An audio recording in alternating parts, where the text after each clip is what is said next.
किसी ने आज तक यह पूछा नहीं कि भारत में माइनॉरिटी कमीशन क्यों बना,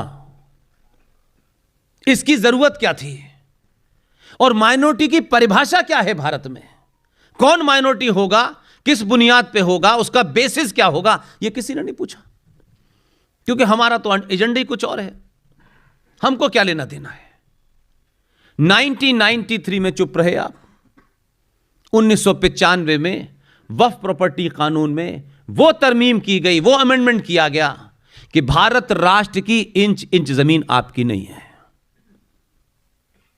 लेकिन हमें तो ये यकीन ही नहीं होगा, क्योंकि हमारी तो कोठी है, हमारा तो फार्म हाउस है, 4 गार्ड हैं, 5 गाड़ियां हैं, बेटा अमेरिका में है, हमको कौन हटा सकता है। हम इस गलतफहमी में जी रहे हैं अभी भी। 95 निकल गया, उसके बाद की सरकारों का आपको पता है, लेकिन उनका अपना एजेंडा देखिए। 2004 में अटल जी की सरकार चली गई, उन्होंने इस पूरे दौर में कभी नुकसान का सौदा नहीं किया। जो 1 जून 1949 को भोपाल में विलय करने में समय लगा, वो ये समझ गए थे कि इस देश में कैसे यहां के नेताओं को खरीदा जाए, कैसे बुद्धिजीवियों को खरीदा जाए, क्योंकि वे जानते थे कि उनकी गिनती इतनी नहीं है कि कभी संसद में वो 245 या 280 आएंगे, वो जानते थे। इसलिए उन्होंने वही फॉर्मूला अपनाया आपके ऊपर। 95 चला गया, जैसे ही उनकी 2005 में सरकार आई। ये मैं आपको इसलिए सिस्टम समझा रहा हूं ताकि जब मैं बताऊं तो आप समझ सके कि मैं आपको क्या कहना चाहता हूं, क्योंकि ये सारे तथ्य हैं, इसमें कोई ओपिनियन नहीं है, ये फैक्ट है। 2005 में भारत विभाजन के समय 2 लोग भारत आए, एक पाकिस्तान के पंजाब प्रांत के डिस्ट्रिक्ट चकवाल से आए और एक लाहौर से आए। लाहौर वाले दिल्ली हाई कोर्ट के चीफ जस्टिस बने और चकवाल से आने वाले देश के प्रधानमंत्री मनमोहन सिंह बने। 1905 में justice Rajendra Sachar Delhi high court के चीफ जस्टिस रिटायर हो चुके थे,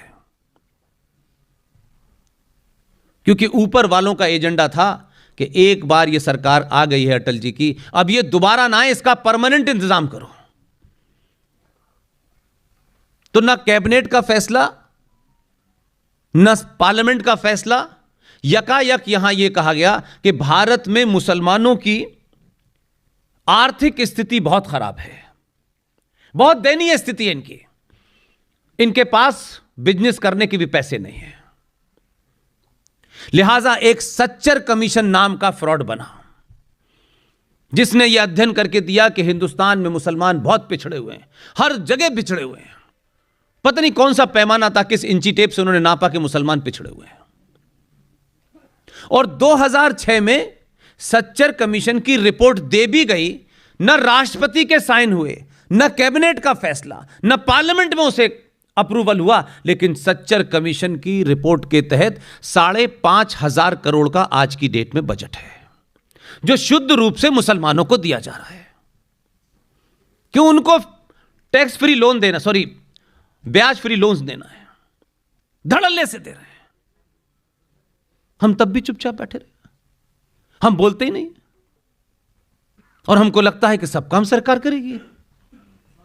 सरकारें भी 2014 के बाद से मुझे एहसास होता है कि अगर आपके लिए कोई काम सरकार कर भी दे तो आप फिर भी सड़कों पर निकल के उसका धन्यवाद नहीं करना चाहते। आप चाहते हैं ठीक है फेसबुक पे कर दिया, बड़ा एहसान कर दिया। क्या आपके अंदर इतनी कुंठा, इतनी इन्फिनिटी कॉम्प्लेक्स है कि आप अपने ही आदमी की तारीफ नहीं करना चाहते, क्योंकि कभी कोई सरनेम से चिंतित होने लगता है, कभी उसके इलाके से कोई चिंतित होने लगता है, कभी कोई उसकी वेशभूषा से चिंतित होने लगता है। आप चाहते क्या हैं? 900 साल के बाद भी आप इस स्थिति में आए हैं कि आप आज भी अपने मन की बात 900 साल के बाद कह पा रहे हैं। आपको हर एक का अनुमोदन क्यों चाहिए? मैं तिलक लगाऊं, मैं चोटी रखूं, मैं गेरुआ वस्त्र पहनूं, मैं रुद्राक्ष पहनूं, यह मेरी मर्जी है। इसका मुझे अनुमोदन किसी से नहीं कराना भाई, और भाईजान से तो बिल्कुल नहीं कराना।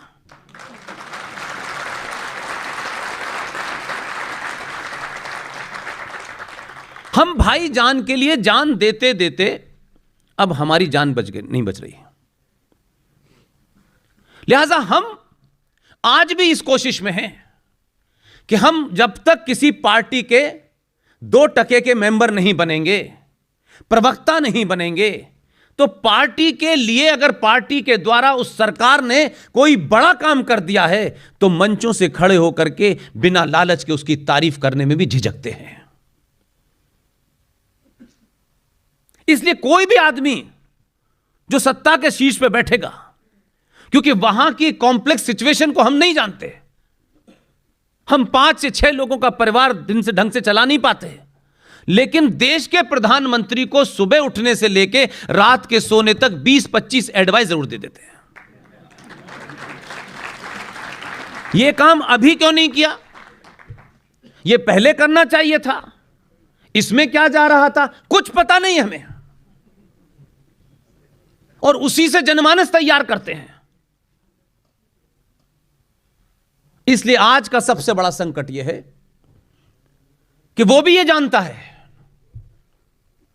कि मैं भी इसी समाज से निकला हूं, इसलिए उसको साइकोलॉजी पता है।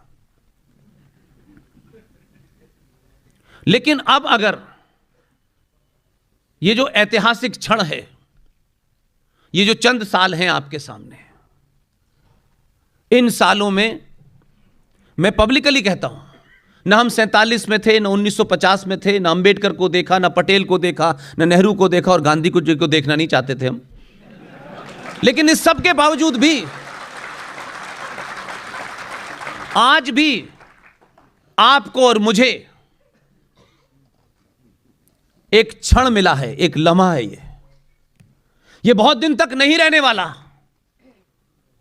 हम सोचे कि नहीं, अब तो राम राज आ गया है, एक आदमी बैठा दिया है, अब वही सब कुछ करेगा। शाम को गृह मंत्री हमारा दरवाजा खटखटाएगा, पूछेगा आप लोग ठीक ठाक सो रहे हैं, मैं जाऊं? ये लम्हा हर दिन कम हो रहा है, ये क्षण बहुत कम है। इसलिए इस गफलत में मत रहिए कि अब तो बस हम ही हम हैं। आपने 900 साल के बाद अपनी सामूहिक शक्ति का प्रदर्शन पहली बार किया है, और अगर आप गलती से इसमें गफलत में पैदा हो गए तो ध्यान रखिए कि आपका शत्रु आपकी इस क्षमता के खिलाफ किस हथियार को इस्तेमाल करना है वो वापस लेके आएगा। इसलिए इसका ध्यान रखिए। अब तक आपकी सामूहिक शक्ति का लोगों ने प्रदर्शन देखा ही नहीं था, क्योंकि आप यादव थे, ठाकुर थे, बनिया थे, ब्राह्मण थे, ऊंचे थे, नीचे थे, दलित थे, सब कुछ थे, लेकिन आप सनातनी हिंदू नहीं थे।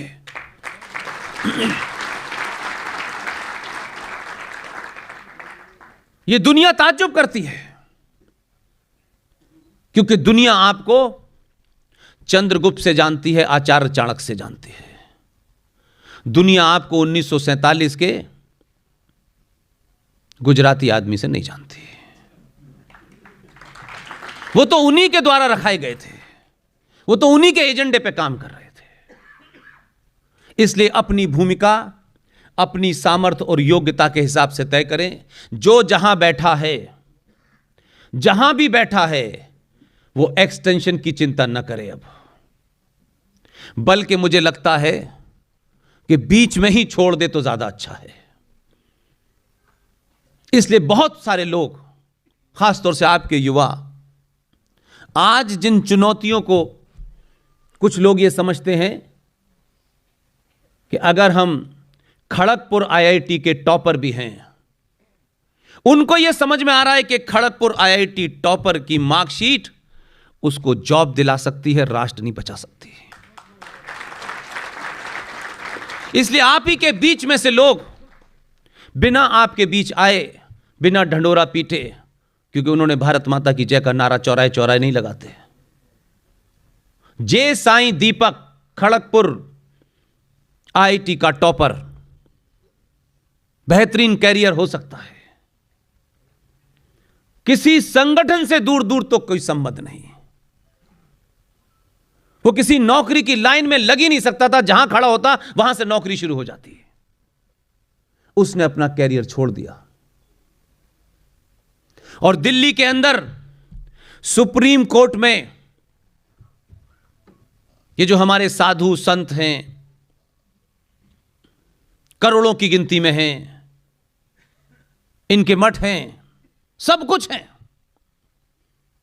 अगर एक दिन का यही फैसला ले लेते, 14 के बाद ही ले लेते कि पूरे देश में जितने करोड़ों की तादाद में संत हैं, वो कोई किस मत का है, किस पंथ का है, एक दिन छोड़ देते और कहते कि हम दिल्ली के अंदर 5 करोड़ की तादाद में बैठेंगे, हम सन्यासी हैं, हमें भूख भी कम लगती है, तो सरकार आपके सामने नतमस्तक हो जाती है।